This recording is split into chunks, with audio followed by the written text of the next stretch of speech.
for Charlie Parker's birthday. The jazz legend and KC icon would have been 104 years old. Now's the Time is one of the names of one of his famous songs, by the way. And there's a new way you can celebrate. Take home some art, support the American Jazz Museum, the 18th and Vine District too. And so that's Charlie playing right now. I got to go to the museum and to learn a little bit more about Parker, who played the alto saxophone, was born in Kansas City, often came back while he was traveling all over playing jazz to play in the clubs here. Dr. Dina Bennett told me he helped co-create bebop.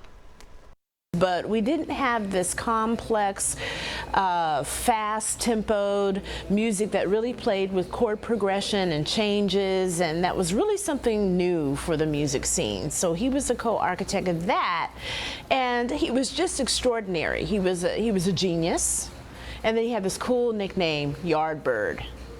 Famous, amazing, and from Kansas City. And if you've been to the airport, you've probably seen this display, these hanging beautiful saxophone statues that look like birds and planes. This is called ornithology, and this is all to honor and inspired by Charlie Bird Parker. So now you can get a miniature version of these. There will be special miniature versions in a range of colors. You see them here. I got one of the very first looks at these. If you buy one of these, part of the proceeds, a large part, going to the American Jazz Museum.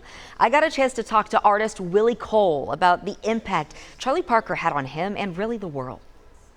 Just exposing and encouraging exploration and improvisation, whether it be in music or in mathematics, whatever, just recognizing, identifying, accessing, and even releasing your own creativity.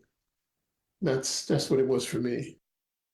Really cool to talk to Mr. Cole. And so there will only be 40 made of these special edition miniatures that come in these different colors benefiting the Jazz Museum. These will be $150 a piece. There will also be miniatures in brass that you can now buy at the Jazz Museum gift shop, as well as some made in KC locations. They're going to keep making those eventually at the airport. Those will be about $50 and also send a portion of the proceeds to art and jazz education. But there's a whole day planned today at the American Jazz Museum, starting with a musician salute. That's at 8 a.m. at the statue honoring Charlie Parker. And Willie Cole is going to be at the museum too. It was really, really cool to get a chance to talk to him, because even the statues at the airport have become iconic already. Oh, totally. Like, right? I want to buy 4 and hang them from my living room corners. They're so Just fabulous. feel like the same vibe I feel when I walk through the airport. It's fantastic. Jazz being a part of the identity of Kansas City, Charlie Bird Parker, Totally. and like art in our airport. They're beautiful. We love that. And I mean, if you don't know anything about the Kansas City icon, go learn more today. Lindsay?